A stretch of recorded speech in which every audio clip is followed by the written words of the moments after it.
রক্তদান শিবিরের মধ্য দিয়ে বুধবার সমাপ্ত হল রাজধানী অরুন্ধতিনগর উচ্চতর মাধ্যমিক বিদ্যালয়ের জাতীয় সেবা প্রকল্পের 7 দিনব্যাপী বিশেষ শিবির।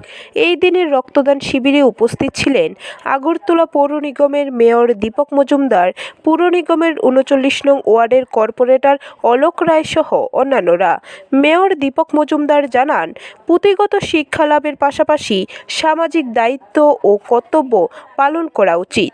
পাশাপাশি রক্তদাতাদের প্রশংসা করেন তিনি।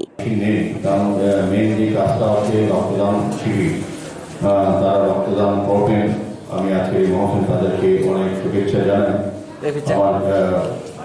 এটা একটা সামাজিক পড়াশোনার সঙ্গে সঙ্গে পুঁথিগত বিদ্যা বা অন্য কাজের সঙ্গেও সামাজিক কর্তব্য, সামাজিক দায়িত্ব পালনের জন্য যে কাজটা করা উচিত, এটা এনএসএস ভলান্টিয়ার কাজ করেছেন। এনএসএস বলতে যেটা বুঝি এমনিতে যে পরের জন্য নিজেকে তৈরি করা, পরের সেবা করা, নিজেকে আগে 7 দিন যে কর্মসূচি বা প্রশিক্ষণ শিবির হয়েছে, বিভিন্ন বিষয় ছিল আলোচনার মধ্যে প্রশিক্ষণ শিবির আলোচিত হয়েছে।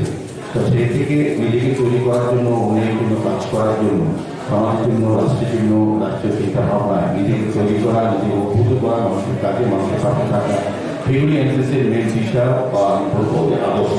ব্যুরো রিপোর্ট, খবর ত্রিপুরা।